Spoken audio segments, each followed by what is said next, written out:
ধামরাইয়ে রাতে মেম্বারের বাড়িতে অগ্নিকাণ্ড, তদন্তের দাবি। শাইনি চুলে এখন হবে সব হেয়ারস্টাইল। সিল্কোর দ্বিগুণ শাইনি চুল প্রতিদিন। ঢাকার ধামরাই উপজেলার বালিয়া ইউনিয়নের পশ্চিম সূত্রাপুর এলাকায় এক মেম্বারের বাড়িতে রাতের আঁধারে অগ্নিকাণ্ডের ঘটনা ঘটেছে। সোমবার রাত আনুমানিক 12:30টার দিকে মেম্বারের ঘরে হঠাৎ আগুন লেগে যায়। প্রাথমিকভাবে স্থানীয়রা আগুন নেভানোর চেষ্টা করলেও সফল হতে পারেনি। পরে ধামরাই ফায়ার সার্ভিস ঘটনাস্থলে পৌঁছে আগুন নিয়ন্ত্রণে আনে। এ ঘটনায় স্থানীয় আলেম মোহাম্মদ বাহার উদ্দিন মেম্বার বলেন, অগ্নিকাণ্ডে আনুমানিক 2 থেকে 3 লাখ টাকার ক্ষয়ক্ষতি হয়েছে। আমি এর সুষ্ঠু তদন্ত দাবি করছি। স্থানীয় প্রশাসন ও ফায়ার সার্ভিসের পক্ষ থেকে অগ্নিকাণ্ডের কারণ অনুসন্ধান করা হচ্ছে। তবে এটি দুর্ঘটনা নাকি কোনো ষড়যন্ত্র তা জানতে তদন্তের দাবি জানিয়েছেন স্থানীয়রা। আনুমানিক 12টা 12:30 হবে। আমরা ঘুমন্ত অবস্থায় ছিলাম। তখন আমার ভাতিজার বউ চিৎকার দিয়ে বলে যে ঘরে আগুন লাগছে।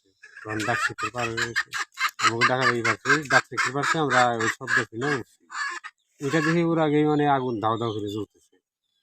তখন তখন আমরা নিজেরাও চেষ্টা করছি, পাড়া প্রতিবেশী চেষ্টা করছে, যারে 2টা মোটর দিয়ে পানি দিচ্ছি। তারপরে ফায়ার সার্ভিস এসে ফায়ার সার্ভিস এসে পানি আগুন নিভালিছে।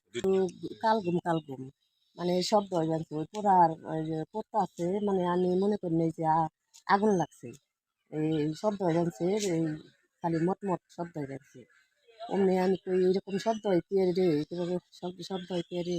আমি এই কিল গুছিয়ে এই বারিন্দায় এইদিকে তাকিয়ে দেখি একবারে দাও দাও করে জ্বলতেছে। পরে আমি চিৎকার দিয়ে তারপরে কইছি যে আগুন লাগছে আগুন লাগছে, তাড়াতাড়ি মানুষ আসো আগুন লাগছে। চিৎকার পাইরা সব মানুষ তো পাইছি। তারপরে সবাই আইসে মোটর দিয়ে পানি দিছে, ফায়ার সার্ভিস আইসে, পুলিশ আইসে। তারপরে আমি আতঙ্ক হয়ে গেছিলাম। আচ্ছা, আগুন কি কেউ লাগিয়েছে এমন ধারণা করছেন কিনা? অন্ত কে লাগিয়েছে তা তো দেখি নাই।